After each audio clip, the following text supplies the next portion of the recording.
aparat dari dinas maupun di pusat itu harus mengetahui apa itu struktur skala upah, bagaimana cara menyusunnya. Tahu Bapak Ibu sekalian, berapa lama kita melakukan pendidikannya?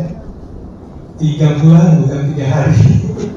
3 bulan gitu ya, karena memang dasarnya mereka itu belum tahu. Bapak Ibu sekalian kan sudah bilang HR, paling tidak mungkin 75% sudah mengerti mengenai pengupahan.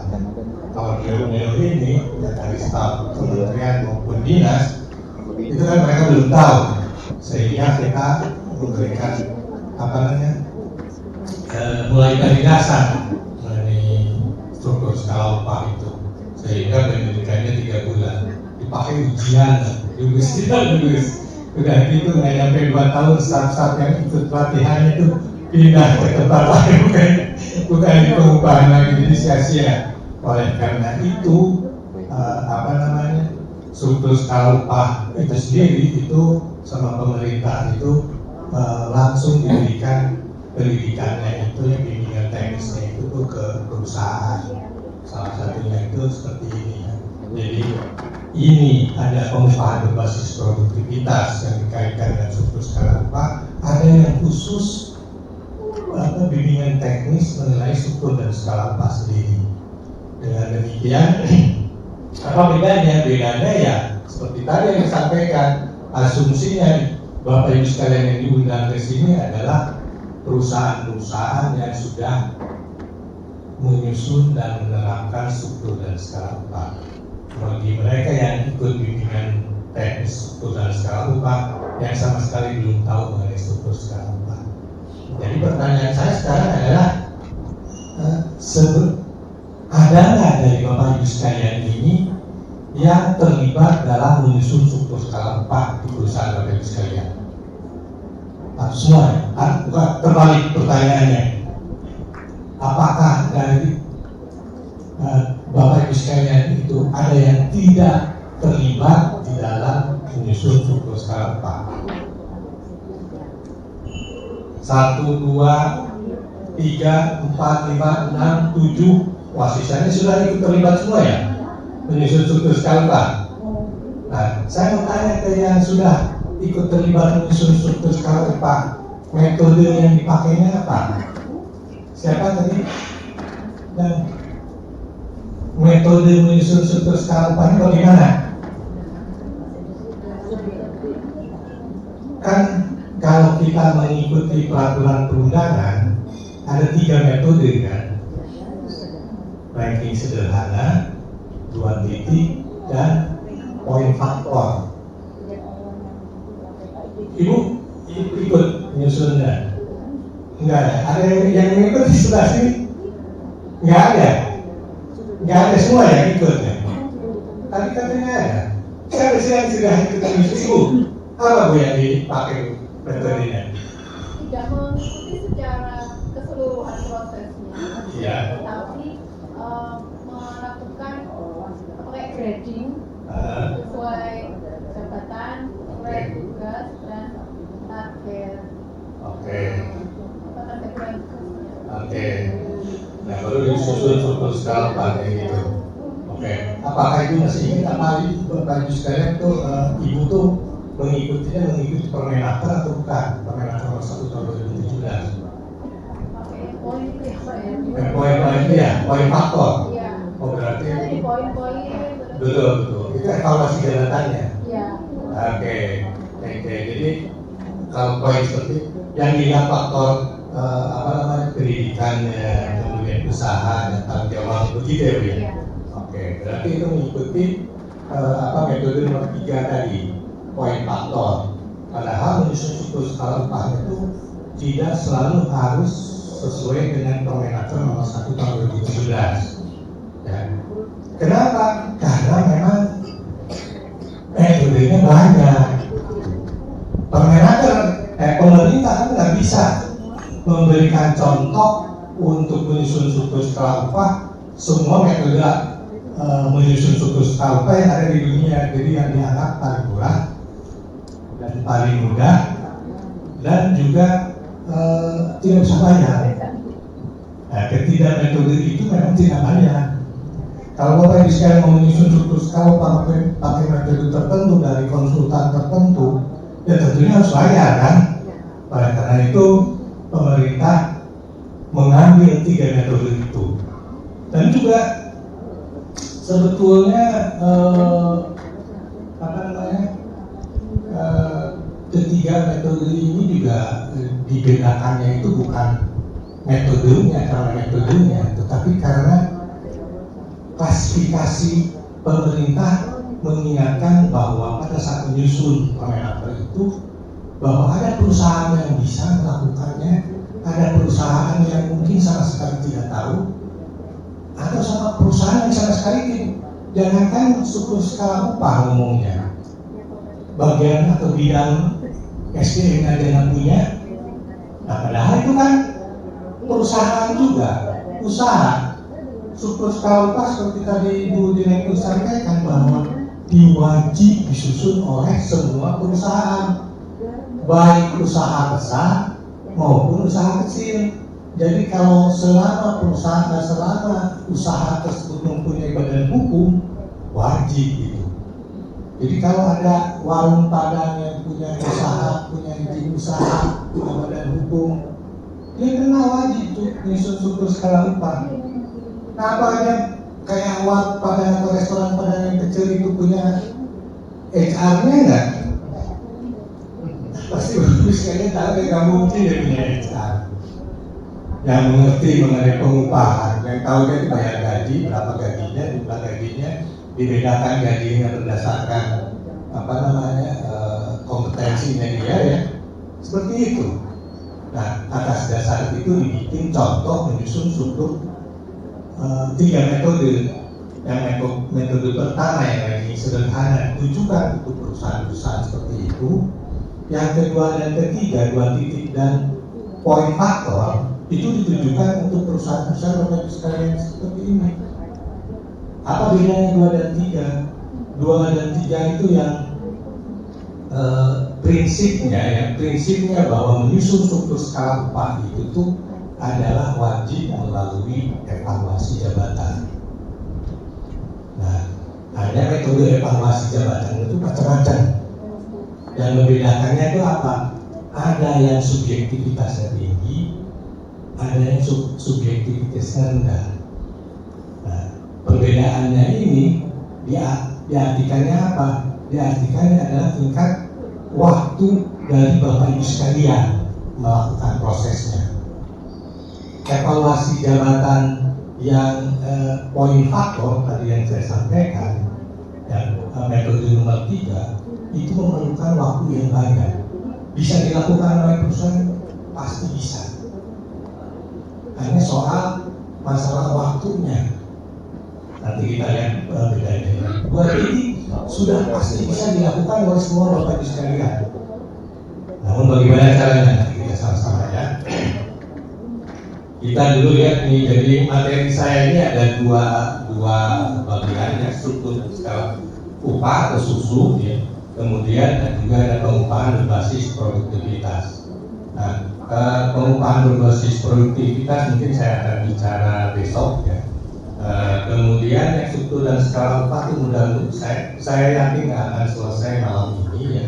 Jadi mungkin akan saya ambil waktu besok pagi dan 1 jam pakai untuk struktur dan skala upah. Karena saya tanya tadi, walaupun sudah mempunyai struktur skala upah, ternyata Bapak Ibu sekalian tidak tahu menyusunnya.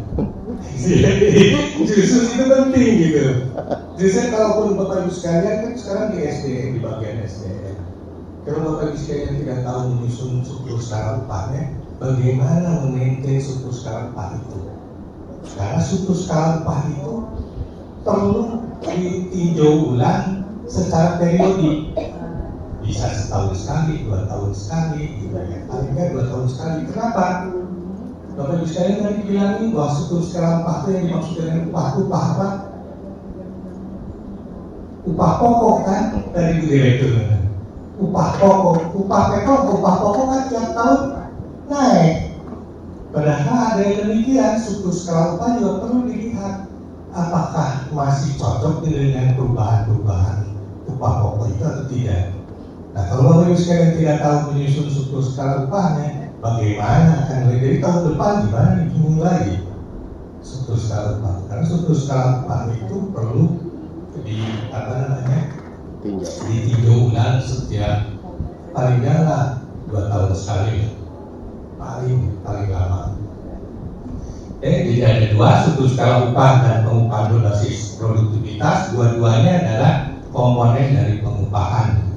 Jadi ini adalah sebetulnya struktur skala upah maupun pengupahan berbasis produktivitas itu adalah strategi perusahaan mengenai pengupahan, bagaimana cara mengupah karyawan supaya apa?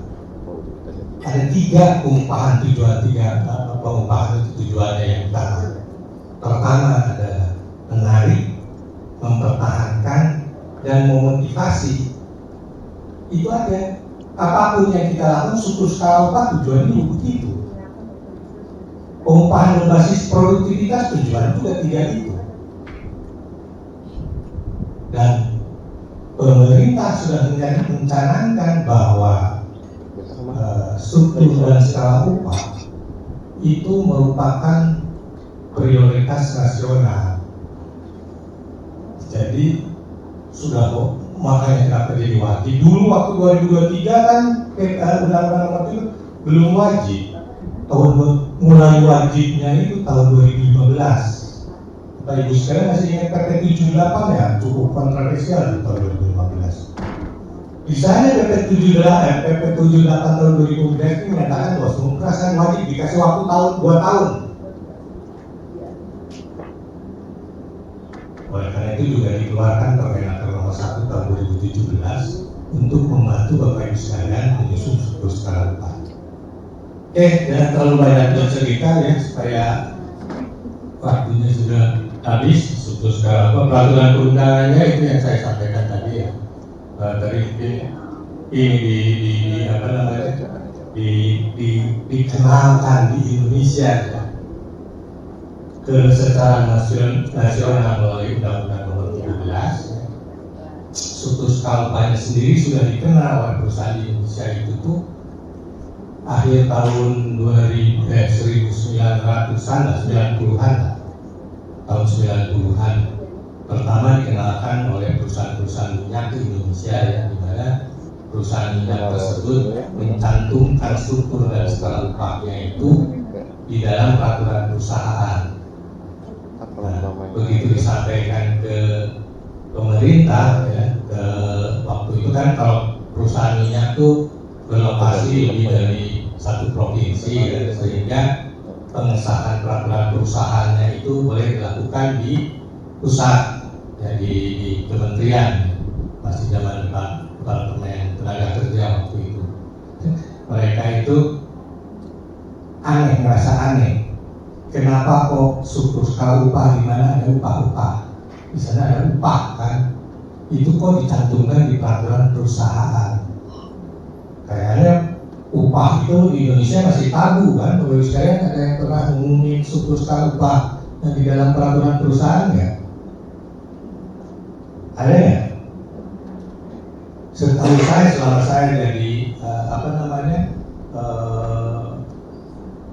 pembicara yang narasumber di bidang teknis, hanya baru 1 perusahaan yang mengatakan bahwa struktur skala upah media itu dicantumkan di dalam PP. Sama seperti perusahaan minyak tahun 1990-an yang mereka yakin ke kementerian kan kaget kenapa kok upah di BBL di PPP kan harus diketahui oleh semua karyawan. Artinya semua upah struktur skala upah dari mulai pekerja paling rendah sampai yang paling tinggi itu ada di dalam PP. Tahu semua orang, wah gaji direktur ini kira-kira sekian, antara sekian sampai sekian. Tahu, gitu. Nah, kan aneh, akhirnya begitu mereka ditanya ya, perusahaan minyak tersebut dijelasin apa maksudnya, itu rupanya menarik perhatian dari pemerintah, dalam hal ini Kementerian Tenaga Kerja. Oleh karena itu akhirnya tahun 2023 ini dikasih tahu, ini dimasukkan ke dalam undang-undang walaupun belum wajib. Masih dibilangnya perusahaan menyusun struktur skala upah tadi itu. Ibu Direktur sempat nyinggungnya.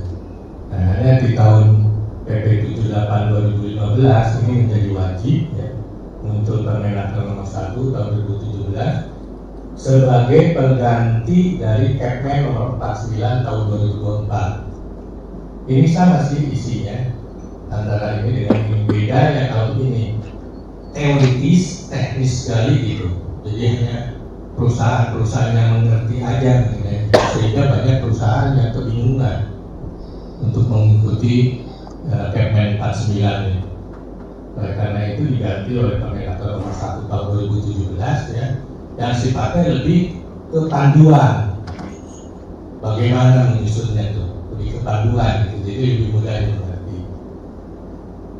Dan PP 3 menegaskan ya ini berbunyi Undang-Undang nomor 11 tahun 2020 dipertegas yang tadinya PP menjadi undang-undang, di Undang-Undang nomor 9 juga wajib ya. Kemudian keluar PP 36 penjelasannya sampai ke Undang-Undang nomor 6, jadi semua sudah wajib ditingkatkan yang tadinya peraturan pemerintah menjadi undang-undang bertegas. Oke. Kemudian ini Bapak Ibu sekalian silahkan baca ya perubahannya, jadi sebagai pengetahuan Bapak Ibu sekalian ya. Ringkasan perubahan peraturan perundangannya. Jadi Bapak Ibu sekalian kalau yang kebetulan belum mempunyai struktur skala upah, ini alasannya kenapa perusahaan perlu menyusun struktur skala upah. Oke, silakan baca aja ya. Nah ini yang saya sampaikan tadi bahwa kebijakan pengupahan merupakan program di sini program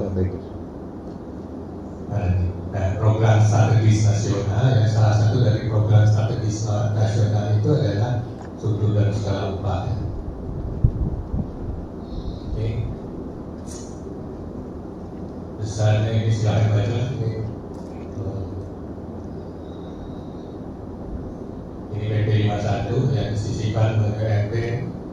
Jadi di sini Dewan Pengupahan Daerah itu juga perlu mengawasi struktur skala upah ya. Bukan hanya upah minimum saja. Ini catatan mengenai Permenaker nomor 1 wajib disusun upah pokok, tahapannya yang bisa dan evaluasi jabatan. Nah ini surat keputusan bagi yang Bapak Ibu sekalian yang sudah menerapkan struktur dan skala upah tentunya sudah tahu. Oke, sanksinya sama seperti tadi, teguran tertulis, pembatasan kegiatan usaha, penghentian sementara sebagian atau seluruh, kemudian pembekuan. Ini kenapa jadi panas ya? Panas ya? Panas. Sebelah sana di sini panas.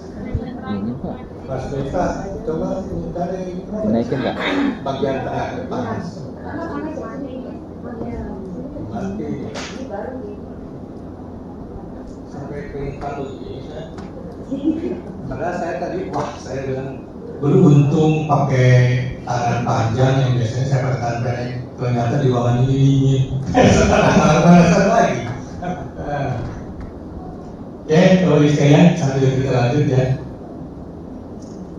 Nah, yang dimaksud dengan struktur skala upah versinya Permenaker nomor 1 tahun 2017 adalah bahwa struktur skala upah itu merupakan susunan tingkat upah yang dari tertinggi sampai terendah, ya, tinggi sampai rendah, atau terendah sampai tinggi, ya. Dan masing-masing susunan tingkat itu mempunyai kisaran nominal rupiahnya. Jadi ada strukturnya, tinggi rendah susunan tingkat itu, kemudian ada kisarannya, ada yang paling kecil, paling besar yang di dalam masing-masing itu rupiahnya, nominal rupiahnya. Nah, ini yang maksudnya bentuknya itu seperti ini. Bagi Bapak Ibu sekalian mungkin ya, kayaknya udah pernah lihat semua ya, bentuknya seperti ini lihat Permenaker ya. Jadi yang di sini adalah golongan jabatan depan ini adalah strukturnya. Yang ini susunan tingkatan itu disebutnya golongan jabatan ya. Golongan jabatan 1, 2, berarti dari terendah sampai yang tertinggi. Nah, masing-masing susunan tingkat ini atau golongan jabatan itu mempunyai skalanya atau kisarannya dari yang paling kecil sampai paling besar. Jadi artinya bahwa apabila ada seseorang karyawan mempunyai jabatan tertentu dan dikelompokkan masuknya ke golongan jabatan 1, maka upah paling kecilnya itu harus segini, upah paling besarnya itu segini. Dengan kata lain apa Bapak sekalian ya? Bahwa struktur dan skala upah itu sebetulnya adalah janji perusahaan terhadap karyawannya yang mempunyai jabatan-jabatan tertentu. Setiap karyawan kan pasti punya jabatan kan? Nah, jabatan itu kan diberi golongan. Dan golongan jabatan yang masuk ke mana? Upah itu segini. Janji. Itu juga salah satu strategi pengupahan kan? Janji, melakukan janji. Wah, kalau ininya bagus, ya tentunya perusahaan atau karyawan kan tertarik kan? Dan ini juga bisa menjadikan satu alat bukti atau alat saing ya bagi perusahaan untuk industri yang sama. Dan di perusahaan lain di industri yang sama. Oke. Dan yang unik ini adalah yang tadi bobot jabatan yang poin-poin tadi sebutnya itu tuh. Jadi struktur skala upah dibangun didasarkan kepada hasil evaluasi jabatan. Evaluasi jabatan itu metodenya ada yang sifatnya subjektivitasnya rendah, ada yang subjektivitasnya tinggi. Gitu nah. Rendah dan tingginya itu didasarkan kepada cara dalam melakukan evaluasinya. Dan di contoh ini, di dalam contoh Permenaker nomor 1 tahun 2017 itu diberikan 2 teknik melakukan evaluasi jabatan. Yang pertama adalah disebut ranking sederhana yang subjektivitasnya tinggi. Yang kedua adalah poin faktor. Poin faktor itu subjektivitasnya rendah, gitu ya. Oke. Begitu kita melakukan evaluasi jabatan, maka untuk yang ini adalah yang menggunakan poin faktor. Kalau ada seperti ini ya, poin-poin. Jadi kita melakukan evaluasi jabatan menghasilkan poin-poin untuk setiap jabatannya. Poin-poin itu dikonversikan seperti ini sehingga masing-masing jabatan mempunyai golongan jabatannya. Sedangkan yang ranking sederhana itu Bapak sekalian hanya melakukan perankingan ya dari jabatan yang paling mudah sampai jabatan yang paling sulit. Didasarkannya apa?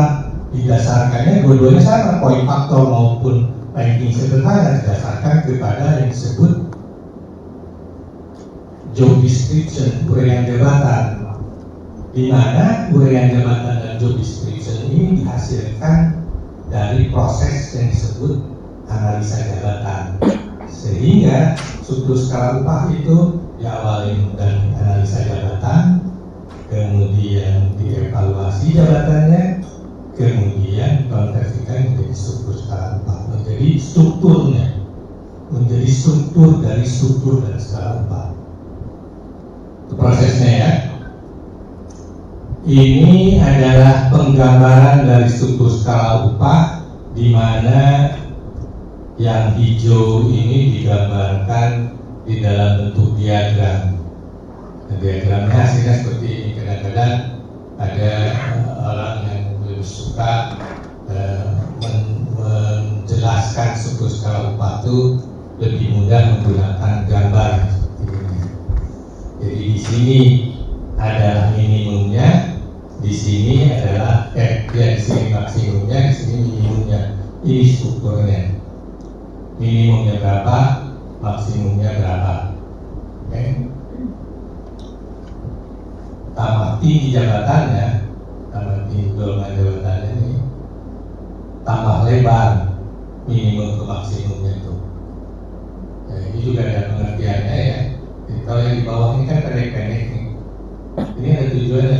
jabatan rendah, karyawan yang di jabatan rendah itu lebih cepat naik promosi golongannya tuh, karena dia pendek-pendek.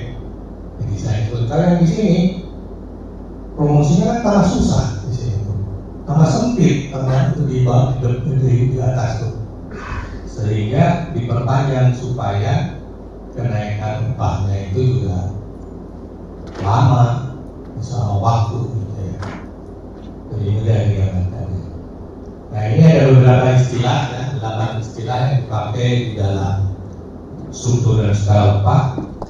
Yang pertama tadi adalah minimum ya, minimum tadi sudah saya jelaskan, minimum ini golongan jabatan ya, ini upahnya, jadi minimum segini, maksimum segini untuk golongan jabatan upah. Kemudian ada midpoint ya. Midpoint itu adalah tengah-tengah di antara minimum sama maksimum, disebut tengah-tengah midpoint. Kemudian ada yang disebut rentang, spread. Spread ini adalah lebar yang menentukan lebar dari minimum ke maksimumnya. Berapa lebar? Nah itu dalam satuannya adalah persentase gitu. Kemudian ada yang disebut penetrasi, penetration, yaitu ada dua, di mana penetrasinya itu antara golongan jabatan, ada penetrasi upah, penetrasi upah. Penetrasi itu antara golongan tuh, yaitu di mana ada selisih di antara golongan yang paling rendah dengan golongan di atasnya. Jadi kalau contoh ini ya Bapak sekalian bisa perhatikan bahwa ada selisih di sini ya, di mana menunjukkan bahwa maksimum dari golongan jabatan 3 itu lebih tinggi dari minimum golongan jabatan 4. Itu memungkinkan ya, seperti itu. Kemudian penetrasi upah ya, sebenarnya atau lebih populer disebut percentage range, itu adalah menunjukkan ya posisi upah karyawan di dalam skala golongan jabatannya. Jadi Bapak Ibu sekalian perhatikan di sini, jadi ada seorang karyawan upah di sini, ini ada di antara minimum dan maksimum ya, dan kira-kira sekitar 60 atau 65% dari penetrasinya ya, percentage ya. Nah, percentage range ini dipakai sebagai metode dalam menghitung apakah upah karyawan ada dalam skalanya atau tidak. Karena itu penting, Bapak Ibu sekalian. Sekarang Bapak Ibu sekalian membuat struktur skala upah karyawan ada di dalam skalanya atau tidak? Kan tadi saya bilang nih, bahwa struktur skala upah itu merupakan gaji perusahaan. Jadi kalau karyawan itu golongan jabatannya 4 gitu ya, maka upahnya itu paling kecil 7,7 juta sampai 11,6 juta. Kalau ada yang di luar itu berarti ada sesuatu yang benar. Nah, makanya itu perlu Bapak Ibu sekalian tahu bagaimana cara memeriksa upah pokok karyawan itu ada atau tidak. Itu juga akan dipakai setiap tahun oleh Bapak Ibu sekalian memeriksanya. Kalau upah pokok naik, struktur skala upah Bapak Ibu sekalian kan harus dilihat apakah upah pokok karyawan itu masih ada dalam skalanya atau enggak. Kan pasti naik terus semua karyawan naik ke ini. Ini yang dipakai untuk melihatnya percentage range ini. Jadi penting Bapak Ibu sekalian ya. Nah, kalau ada upah pokok karyawan di luar skalanya, di luar minimum sampai maksimumnya, disebutnya itu green cycle dan red cycle. Yang green cycle itu adalah di mana upah pokok karyawan di bawah minimumnya. Artinya apa? Artinya karyawannya rugi. Karena apa? Karena dibayar upahnya itu kurang dari janji perusahaan. Jadi paling enggak upah karyawan itu harus ada di 7,7 kalau dia gaji golongan jabatan 4. Nah, kalau dia ada di bawah sini, seperti ini green, nah ini perlu diselesaikan oleh Bapak Ibu sekalian.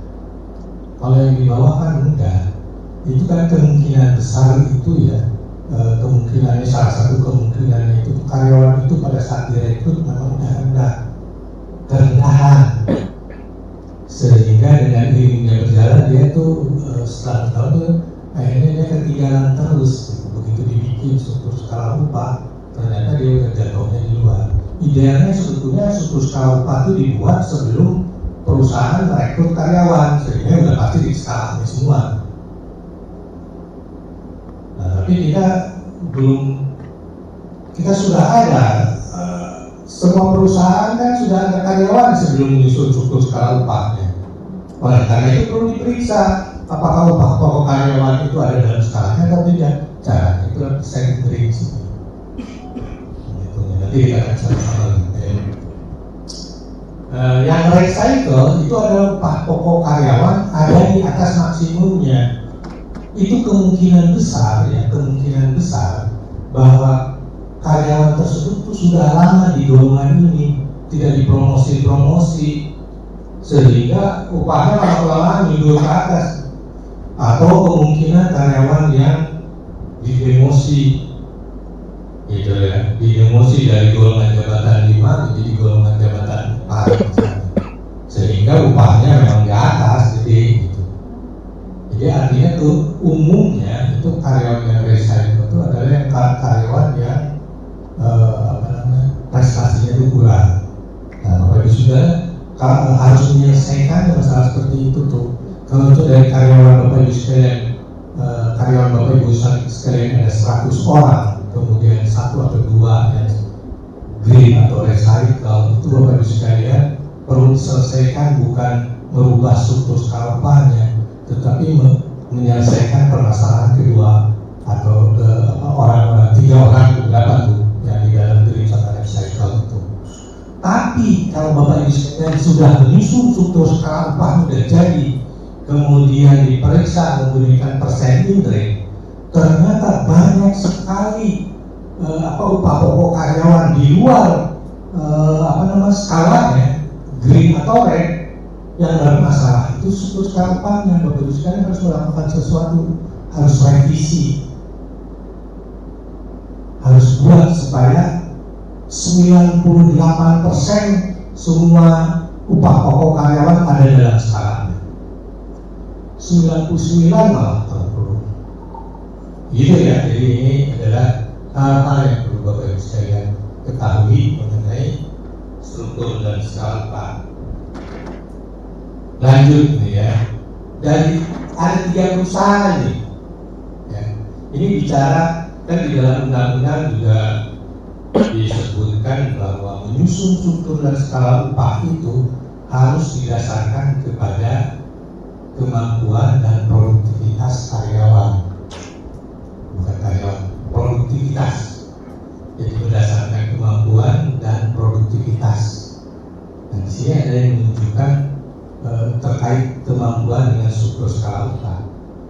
Ini ada PTA, di mana PTA ada ini untuk bobot jabatan itu golongan jabatan yang sama ya. Ya kalau golongan jabatan sih agak sulit ya antara perusahaan satu dengan perusahaan yang lain. Yang paling tepat itu biasanya membandingkan bobot jabatannya. Bobot jabatannya itu artinya hasil evaluasi jabatan. Jadi kalau evaluasi jabatannya sama, kurang lebih pekerjaannya juga sama. Sehingga kalau dibandingkan PTA, PTB, PTC untuk bobot jabatan yang sama atau kurang lebih tugas dan tanggung jawabnya sama, maka akan sebanding. Itu bisa kita bandingkan. Nah, ada satu jabatan ya, kalau kita melihat struktur skala upah ya, yang dibuat oleh PTA, PTB, PTC, ini kan menunjukkan minimum sama maksimum, ini minimum sama maksimum, ini minimum sama maksimum. Menurut Bapak Ibu sekalian, dari ketiga PT ini, perusahaan ini, mana yang paling mampu? C, kenapa? Ya, kenapa Pak? Karena dia upah minimumnya sudah giring ke atas. Iya. Karena mati. Hanya di besar maksimal yang tingginya di middle. Betul, betul. Jadi kita melihat bahwa minimumnya itu sudah tinggi, yaitu dibandingkan dengan PT-PT lain. Berarti itu menunjukkan kemampuan bayarnya si PT C ini lebih tinggi dibandingkan PT A, PT B. Oke? Nah, sedangkan PT A sama PT B ini lebih unggul memberikan bayaran yang lebih tinggi maksimumnya dibandingkan dengan PT A. Nah, itu yang menunjukkan kemampuan perusahaan dalam menyusun struktur skala upahnya. Oke. Nah, ini juga ada 3 perusahaan ya, ABC juga ya, di mana struktur skala upahnya itu mempunyai garis kebijakan upah. Nah, sebentar sebelum saya lupa nih, di sini ada garis merah. Ya. Garis merah itu menggabungkan antara 2 titik, ya, 2 titik ini, 1 titik dengan titik ini ditarik garisnya, garis lurus. Ya. Nah, garis ini itu adalah yang disebut garis kebijakan upah, yang menyetir upah, struktur skala upah itu bentuknya seperti apa? Yang ini. Biasanya garis kebijakan upah itu selalu ada di titik tengah-tengah skalanya, di midpointnya. Jadi ini yang menunjukkannya. Jadi kalau bagi sekali ini bergeser ke atas, ya tentunya lebih curam, bergeser ke bawah akan lebih landai. Itu yang garis kebijakan upah. Misalnya ditunjukkan di sini. Ini menunjukkan produktivitasnya nih, bahwa perusahaan C ini lebih tajam karena dia berani membayar untuk mendorong supaya karyawannya itu memberikan yang terbaik, bayarnya bagus kok, produktivitasnya sasaran itu. Ini yang menunjukkan. Kalau yang lebih landai itu mencerminkan bahwa jabatan yang kecil di bawah ya, sama jabatan yang di tinggi itu hampir sama. Saya pernah memberikan konsultasi di sebuah rumah sakit ya, di mana struktur skala upahnya kalau dari kebijakan upah itu seperti ini. Bayangkan ya, seorang yang bekerja di bawah sini, di bawah ini, dan di atas ini yang notabene dokter-dokter. Bedanya hanya sedikit antara seorang staf biasa dengan dokter. Bedanya hanya ratusan ribu, 200, 300 ribu upah pokoknya. Make sense nggak? Menurut Bapak Ibu sekalian, logis nggak ada di rumah sakit seperti ini? Masa seorang dokter yang sekolahnya juga bayarnya mahal, tanggung jawabnya juga besar, kok digaji upah pokoknya itu tuh hampir bedanya sedikit dengan staf biasa gitu. Padahal apa? Struktur skala upah itu menunjukkan janji perusahaan ya, terhadap penggajian pengupahan karyawannya.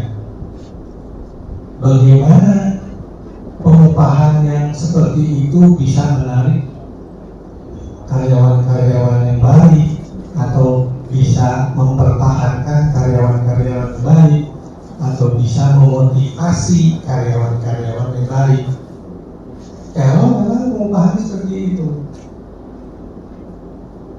Salah satu filosofi, bukan salah satu filosofi daripada struktur skala upah itu adalah internally equitable, externally competitive.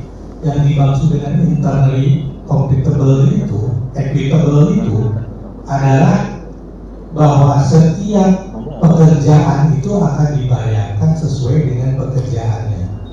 Kalau pekerjaan staf biasa dengan seorang dokter dibayarnya sedikit selisihnya. Apalagi kalau ditarik ini ya skalanya, wah tambah mepet aja gitu. Sehingga itu tidak mencerminkan keadilannya. Internally equitable artinya berkeadilan secara internal. Tidak didapat berkeadilan secara internal itu didapatkan itu dari evaluasi jabatan, Bapak sekalian. Makanya struktur skala upah butuh evaluasi jabatan dalam menyusunnya. Oke. Dan ini adalah perbandingan sebagai informasi aja bahwa di Bapak Ibu sekalian, saya nggak tahu apakah pernah dengar mengenai survei upah atau ada yang sudah pernah ikuti itu ya. Nah, survei upah itu tuh biasanya membandingkan garis kebijakan upahnya antara satu perusahaan dengan perusahaan yang lain. Nah, itu yang menunjukkan atau yang memberikan keputusan perusahaan apakah garis kebijakan upah seperti apa yang akan dipakai atau dipakai sebagai dasar dalam menyusun struktur skala upah. Laporannya itu menunjukkan seperti ini, misalnya PTA yang warna merah ini ada di bawahnya rata-rata, di bawah perusahaan yang lain. Sehingga PTA itu bisa memutuskan menyusun struktur skala upah itu ya jangan di bawah seperti ini, paling nggak sama dengan rata-ratanya lah kita. Nah itu baru dibuat struktur skala upahnya. Membuat struktur skala upah berubah seperti ini, misalnya dari PTA sampai ini misalnya awalnya ya, diubah menjadi seperti garis biru misalnya, itu tidak berarti Bapak Ibu sekalian harus menambah upah karyawan.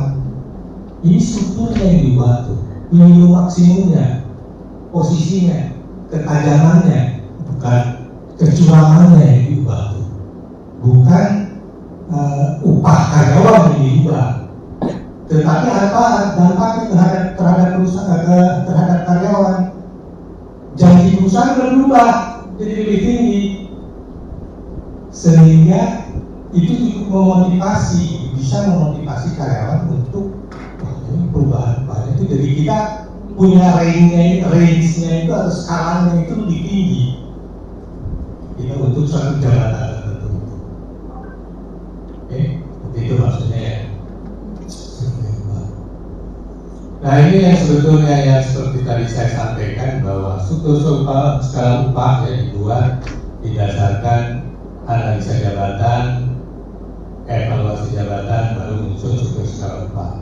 Survei upah dipakai ya sebagai salah satu input ya, untuk menetapkan struktur skala upah itu supaya filosofi yang tadi saya sebutkan internally equitable berdasarkan evaluasi jabatan, externally competitive didapatkan dari survei upah ini, sehingga yang ideal itu adalah yang seperti ini struktur skala upahnya.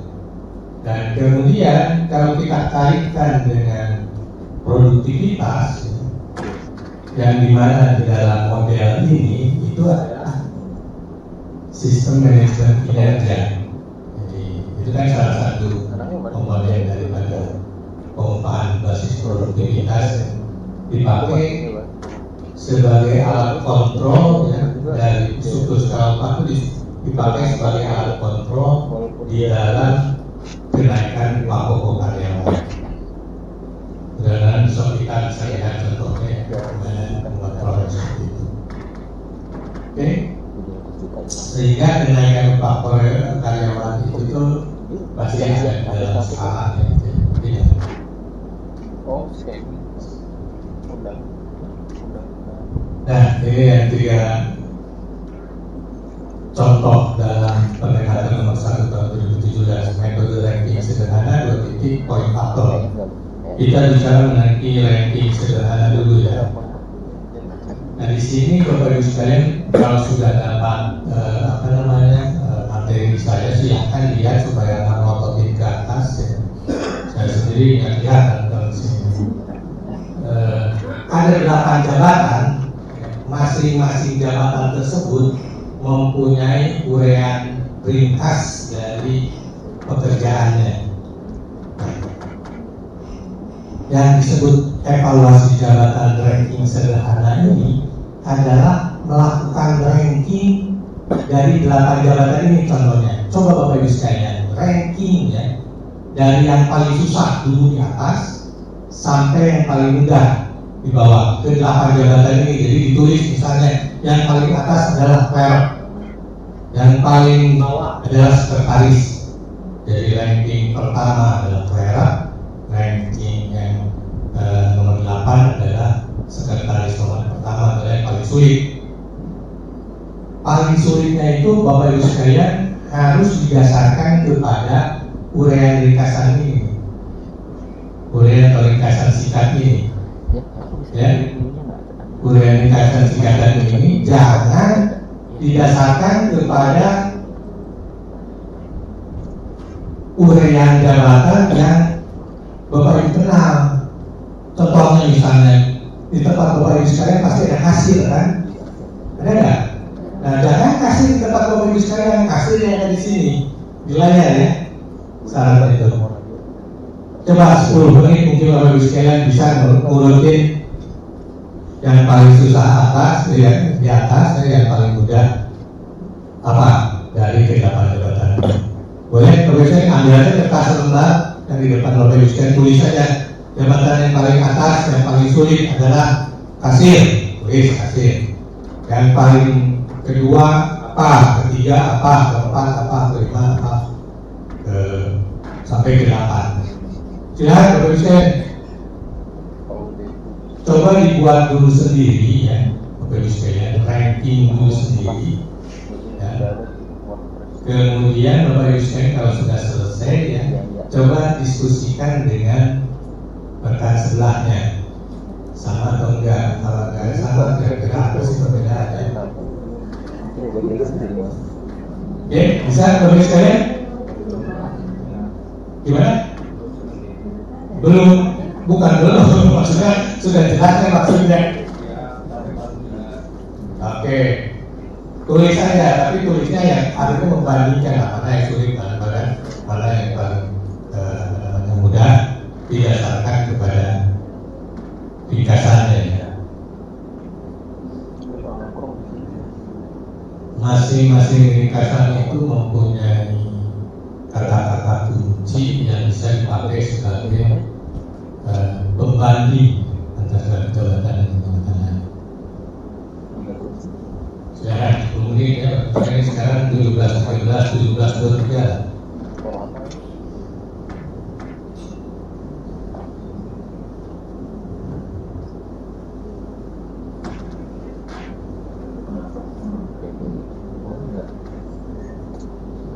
Kalau ada yang kurang jelas silakan ditanyakan. Kalau saya sih kan masih ada ya. Ya, dia yang orang lihat sedikit ya.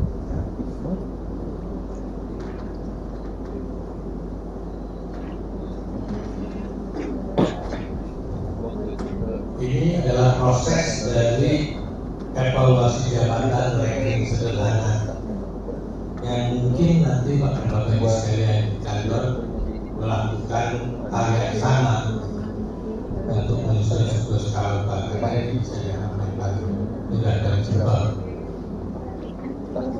Salah satu ciri evaluasi jabatan itu adalah jangan dilakukan sendiri, paling enggak 3 orang dari bidang pekerjaan yang berbeda.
bahasanya kan si bahasa sopan. Oh bilang orang di Sumatera gitu. Kan gue panitia itu biasa. Baru lulus ya. Ini sih.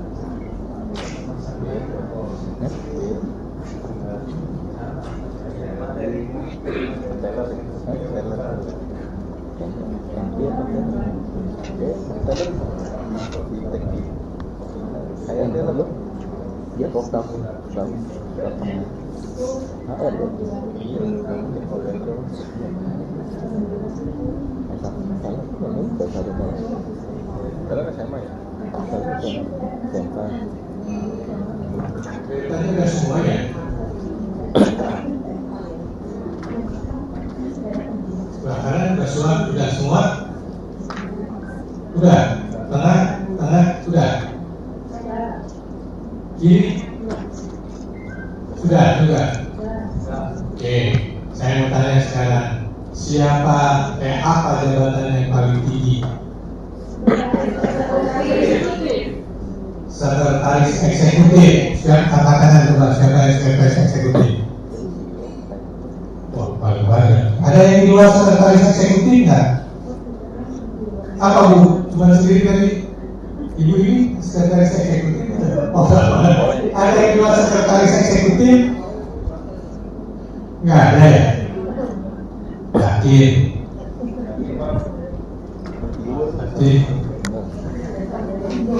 Oke. Menurut para ahli ya, evaluasi jabatan berdasarkan uraian atau ringkasan jabatan ini, yang paling tinggi di dalam daftar itu adalah kan dia bantu sama si suara kan kedua dia interviewer. pas hari ini sore pak udah dekat sama tuan Kenapa? Pertanyaan itu kenapa? Justru ini yang paling penting Bapak Ibu sekalian ketahui ya. Saya pengen tahu kenapa alasan dulu Bapak Ibu sekalian memilih sekretaris eksekutif. Kenapa Pak? dia lapor Di bawah Ibu Presiden. Sama Pak? Dan kalau saya karena dia istilahnya sudah posisinya kan tanggung jawabnya hanya ke pemilik perusahaan ya. Jadi gajinya pasti di bawah, maksudnya sudah di atasnya yang lain gitu. Dia punya memegang rahasia perusahaan Pertama jangan melihat gajinya. Kenapa? Bapak itu sudah mengevaluasi jabatan loh, bukan orang. Kalau gaji itu pasti ke orang ya. Betul nggak? Jabatan kita sedang mengevaluasi jabatan ini. Pertama hati-hati Bapak Ibu sekalian melakukan evaluasi. Yang kedua, ya, dalam mengevaluasi itu jangan melihat pekerjaan atasannya.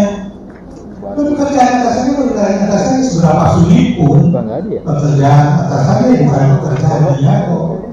Jadi yang dievaluasi itu benar-benar pekerjaannya dia. Oh, ada naluri sih, naluri. Apa pekerjaannya dia?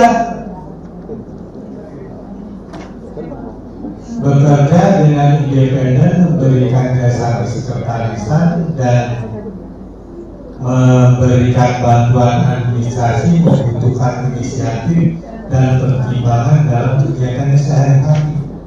Itu yang harus dievaluasi itu, bukan presiden atau pemimpin perusahaan yang dievaluasi. Ya memang ya, tapi yang diberikan bantuannya cuma sebegitu gitu. Betul nggak? Nah sekarang bandingkan dengan interviewer. Interviewer bekerja di bawah pengawasan seorang manajer dalam mewawancara, menerima, mengevaluasi pelamar untuk di bawah level manajer, baik pegawai tetap atau kontrak, pekerja yang memerlukan kebebasan bertindak. Nah, saya bilang tadi ada kebebasan bertindak, kata-kata kunci ya. Salah satunya adalah kebebasan bertindak. Interviewer punya kebebasan bertindak. Kebebasan bertindak di dalam evaluasi jabatan itu mempunyai bobot tinggi. Bobot kebebasan karena mempunyai kebebasan bertindak saat bekerja, sehingga pekerjaan tingkat kesulitannya kan tinggi. Karena apa? Kalau dia punya kebebasan bertindak, dia mempunyai wewenang untuk memutuskan sesuatu. Jadi wewenangnya tinggi. Makanya itu evaluasi jabatan memberikan bobot tinggi untuk kebebasan bertindak. Sekretaris eksekutif punya nggak? Bekerja dengan independen, memberikan jasa kerja, membutuhkan inisiatif dan pertimbangan dalam kegiatan itu kata-kata lain dari kebebasan bertindak. Itu mencerminkan independen yang ini bekerja secara independen, mempunyai kebebasan. Dia tidak memerlukan banyak bertanya ke orang lain gitu dalam dia melakukan pekerjaan itu. Jadi dengan kata lain, dua jabatan ini mempunyai kebebasan bertindak seimbang. Tapi kenapa interviewer lebih tinggi? Ada yang bisa melihatnya ya?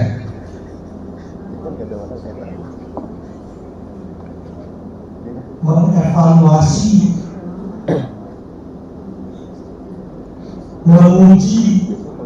menguji, evaluasi sampai memutuskan kan yaitu seorang karyawan itu diterima atau tidak. Itu kan tanggung jawabnya tinggi, keputusannya tinggi. Di dalam sekretaris eksekutif ada nggak itu? Nggak ada. Sehingga interviewer lah jangan dibandingkan manajer sama presidennya yang dibandingkan tuh, karena presiden itu pasti lebih sulit lah. Iya, presidennya pekerjaannya lebih sulit dibandingkan dengan manajer. Tapi pekerjaannya dia apa? Nah itu salah satu yang perlu Bapak Ibu sekalian ingat ya dalam melakukan evaluasi. Jadi interviewer yang kedua ada sekretaris eksekutif, yang berikutnya kira-kira apa? Silakan. Hah? Nggak ada yang bikin. Apa Pak? Senior mana sekretaris senior? Ada yang di luar sekretaris senior? Sama semua atau tidak ada sama semua? Oke, berikutnya adalah sekretaris senior.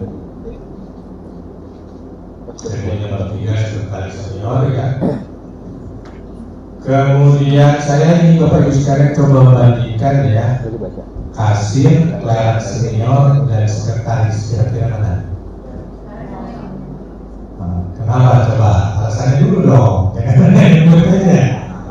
Menggunakan nalar sendiri. Menggunakan nalar sendiri. Oke, kasir nggak ada ya. Sekretaris juga nggak ada. Oke, setuju nggak yang lain Bapak sekalian? Setuju ya. Jadi ini adalah pelayanan senior. Tinggal sekretaris dan kasir. kan harus diturunkan. Sekretaris, ada yang kasir?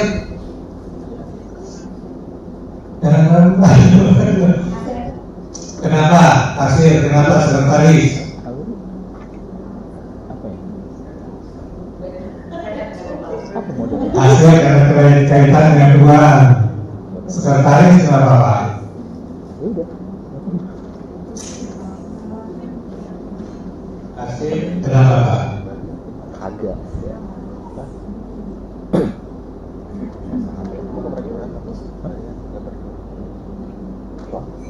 Kasir tersebut bekerja di bawah penguasaan yang biasa dan melaksanakan kas kecil, akuntansi, tugas pembayaran, serta fungsi-fungsi umum kasir.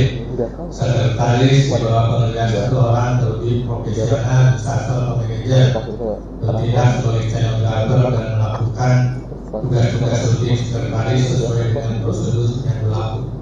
Kalau kita lihat, ya sebetulnya kita bisa bandingkan itu tuh kalau kerjanya sama-sama administratif Pak, itu bukan karena uangnya ya gitu ya.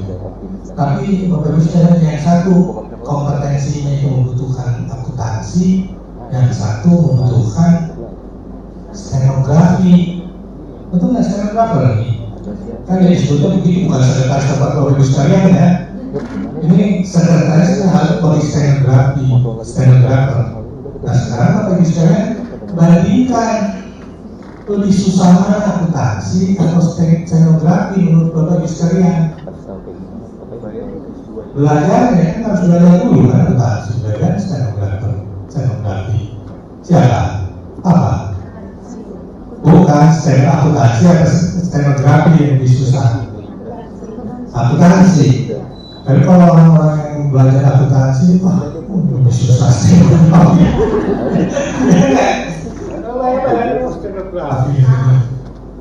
Itu artinya tergantung persepsi Bapak Ibu sekalian. Gitu. Jadi pada saat menilainya itu seperti sekarang stenografi, saya tanya, coba dari siapa ya akuntansi yang lebih susah? 1, 2, 3, 4, 5, 6, 7, 8. Siapa yang stenografi itu lebih susah? Gak ada, satu ya. Satu, berarti ya kita votingnya udah kalah tuh, berarti susah akuntansi. Salah satu ciri dari evaluasi jabatan, kenapa tidak boleh satu orang? Karena satu saat ini namanya juga subjektivitasnya tinggi kan. Kita perlu mendapat orang lain. Itu sehingga salah satu kemungkinan akan ada voting seperti yang saya harus lakukan. Jadi dasarnya atas itu kita bisa tulis bahwa sekretaris kasih lebih tinggi dibandingkan sekretaris. Kalau dengan petugas ekspedisi kita lihat bahwa PLK itu ketat bertindak PLK ketat, dia petugas ekspedisi ketat, cuma pekerjaannya tugas PLK rutin, tapi kalau PLK lebih banyak pekerjaannya. Nah, di sini kita bisa lihat bahwa PLK lebih jadi dia adalah petugas ekspedisi terakhir. Ada yang sama kan? Ada setelah diperbaiki ya. Tadi dari nomor 1 itu juga pasti nggak sama ya. Nah, Bapak Ibu sekalian jangan khawatir ya. Saya sudah melakukan penyiapan teknis ini dari mulai tahun 2011. Berarti berapa tahun? 13 tahun lah ya. 13 tahun ya, kali 1 tahun tuh ya rata-rata 10 kali lah. Berarti kan 130 tuh dikali satu kelasnya kira-kira 40 Pak. 5.200 perusahaan. 5.200 perusahaan yang menebak ini interviewer yang sampai 15 orang. Ada satu orang yang menebak sudah interviewer, begitu dia diskusi dengan temannya, kalahnya. Jadi kebalik dia. Akhirnya kebalik dia. Karena ini kalah debat sama temannya. Itu ya, dinamika dari evaluasi jabatan. Yang tersisa dengan ini hanya sampai 2 orang lah. 2 Setelah saya tanya kenapa dia kok bisa menebak, itu kan jarang tuh, dari 5.200 ternyata dia kan sudah biasa melakukan evaluasi jabatan gitu, sehingga no wonder lah ya dia bisa melakukan seperti itu. Oke, itu Bapak Ibu sekalian adalah ranking sederhana. Itu posibilitas nanti Bapak Ibu sekalian dalam menyusun struktur skala upah akan dilakukan oleh Bapak Ibu sekalian. Jadi perlu Bapak Ibu sekalian tahu ya. Yang di sini kan cuma 8, dan perlu Bapak Ibu sekalian pasti lebih dari 8 lah. Jadi banyak pusingnya kan. Jadi tapi itu perlu dilakukan. Gitu. Oke, Bapak Ibu sekalian ada pertanyaan ranking sederhana. Ini sebagai satu pemula jam berapa sih? Jam 6:30. Ini kita break jam berapa nih pagi? Jam 6. Jam berapa ya? Oke.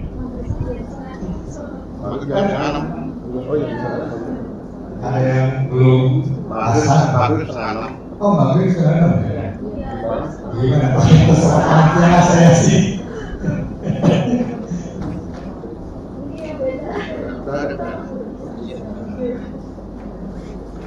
Atau sedikit lagi lah soal ini nih, nomor satunya ini, yang nomor satu ini. Ini sebetulnya hanya saya sebutin aja karena saya sih anjurkan ya Bapak Ibu sekalian tidak mengikuti contoh nomor satu aja. Ya. Tapi saya perlu perjelas ke Bapak Ibu sekalian ya. Karena apa? Siapa tahu tetangga Bapak Ibu sekalian pengusaha yang kecil dan ternyata ditanya harus bikin struktur skala upah. Bapak Ibu sekalian bisa memberikan apa namanya, udah gunakanlah seperti ini, contoh ini itu. Jadi artinya Bapak itu siapa tahu Bapak Ibu sekalian punya saudara yang punya apa namanya usaha yang kecil. Nah ini caranya seperti ini Bapak Ibu sekalian. Ada 8 langkah ya di dalam permenakernya itu dicantumkan itu 8 langkah, tapi saya tambahin satu kotak lagi ya di 9 langkah karena di dalam permenaker itu tidak mencantumkan sampai dengan midpointnya. Kan tadi saya lihat ada golongan jabatan, ada minimum, ada midpoint, ada maksimum. Nah, di dalam permenaker hanya sampai nomor 8 aja yang saya tambahkan. Jadi yang pertama adalah tentukan jabatan dan uraian tugasnya. Menurut Bapak Ibu sekalian, kira-kira usaha, kita bayangkan ini lah. Kita bayangkan kalau Bapak Ibu sekalian menjadi pengusaha kontraktor bangunan, di mana adalah pekerjaannya itu tuh membentuk tentang yang bocor atau mengubah pintunya, gimana yang kecil-kecil, bukan yang dari 0 sampai jadi itu sederhana. Kalau Bapak Ibu sekalian menjadi pengusaha seperti itu, kira-kira Bapak Ibu sekalian memerlukan pekerjaan-pekerjaan seperti apa saja yang dibutuhkan, jabatan-jabatan apa saja yang dibutuhkan? Apa kira-kira? Kontraktor bangunan, Bapak Ibu sekalian, apa? Mandor, oke. Apa? Kuliah, tukang. Kuliah sama tukang kalau biasanya. Cuma tukang kuliah apa kayak dasar? Apa?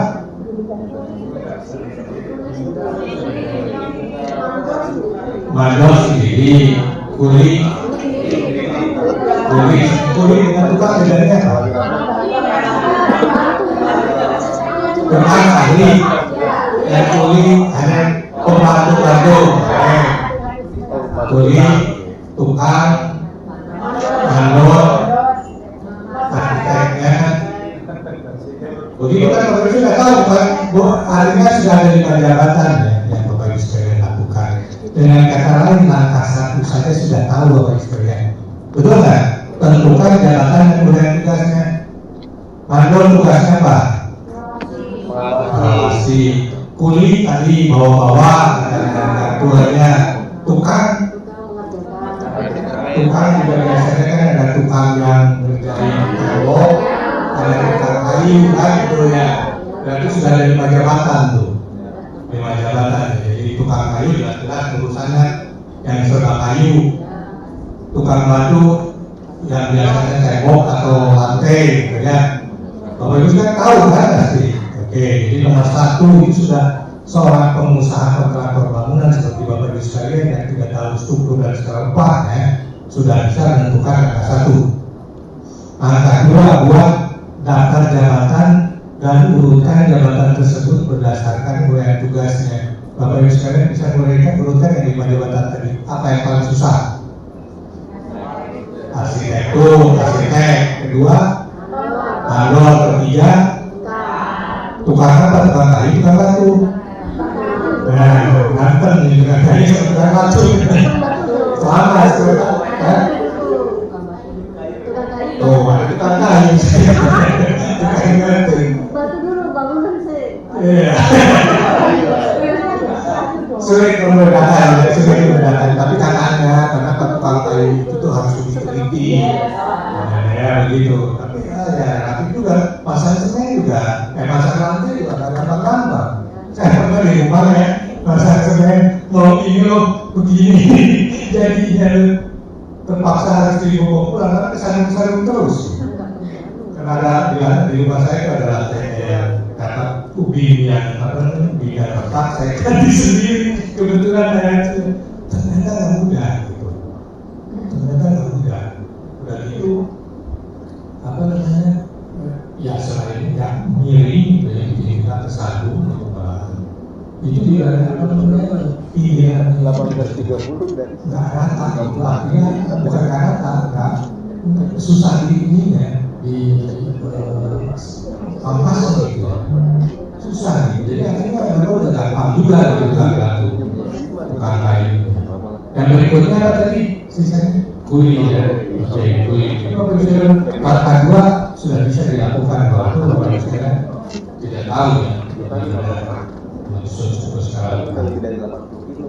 Langkah ketiga, buat tabel struktur skala upah yang terdiri dari golongan jabatan, golongan jabatan, upah terkecil dan upah terbesar. Di dalam Permenaker itu tuh yang dimaksud dengan upah terkecil itu adalah minimum tadi. Upah terbesar itu adalah maksimum. Sedangkan midpoint itu adalah upah tengah. Jadi kita nanti selanjutnya kita akan pakai istilah upah terkecil, upah tengah, dan upah terbesar. Kira-kira buat tabel seperti itu bisa nggak? Bisa lah ya, cuma tidak saya bukan sebenarnya susah. Langkah keempat, tentukan upah terkecil untuk jabatan terendah. Nah, ini ada tricky. Oleh karena itu diberikan catatan nih.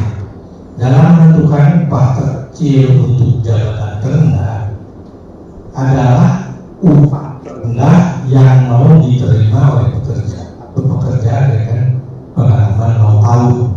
Artinya apa? Misalnya dari si kuli, begitu saya merekrut kuli, gitu ya, kuli ini baru lulus SMP mungkin. Pak, saya mau ikut kerja. Wah, mau ikut kerja? Ya sudah benar. Tahu nggak cara bekerja itu sebagai kuli? Nggak tahu sama sekali gitu. Jadi kalau nggak tahu, saya kasih gaji 1 juta, mau nggak? Mau. Nah, artinya yang 1 juta dia mau itu adalah disebut sebagai upah terkecil. Tapi kalau saya merekrut kuli yang sudah pengalaman 1 tahun atau 2 tahun, gitu ya, dia tanya dulu pasti, berapa gaji kamu dulu? Saya gajinya 2 juta, Pak. Saya nggak mampu. Sebagai pengusaha mau bayar 2 juta, maunya 1.750.000 misalnya. Kemampuan 1.750.000 Pak yang dianggap sebagai upah terbesar. Dengan kata lain, bahwa untuk 1 jabatan kita sudah menetapkan minimumnya 1 juta, maksimumnya 1.750.000. Sesederhana itu. Jadi langkah 4 sama 5 itu sudah kita lakukan. Langkah ke-6 yang untuk jabatan-jabatan yang seterusnya dilakukan hal yang sama prosesnya. Langkah ke-7 masukkan angka-angka itu ke tabelnya. Langkah ke depan tentukan golongan jabatannya. Kalau ada 5 jabatan ya udah 1, 2, 3, 4, 5 selesai. Struktur skala upah Bapak Ibu sekalian tidak jadi itu. Itu yang dimaksud dengan suku skala 4 ya. Hanya nanti Bapak Ibu sekalian tambahkan upahnya. Caranya bagaimana? Upah terbesar ditambah upah terkecil dibagi 2, udah di upah tengah. Jadi contohnya ini, ada contohnya. Ya kira-kira seperti itu ya. Bisa ada pertanyaan yang di situ. Ini contoh nomor 1 kalau metode ranking sederhana. Jadi saya harapkan, pemerintah harapkan juga Bapak Ibu sekalian share contoh sederhana ke tetangga Bapak Ibu sekalian yang pengusaha atau usahanya warung,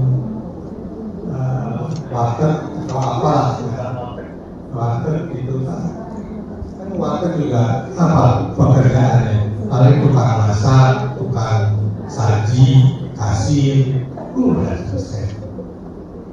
Tukang cuci, paling cuci piring, udah selesai jadi. Oke, kita beri dulu ya Bapak Ibu sekalian ya. Nanti kita ketemu lagi jam berapa hari? Soal jam 7. Kalau boleh Bapak Ibu sekalian jam 7-nya dipas-pasin gitu ya.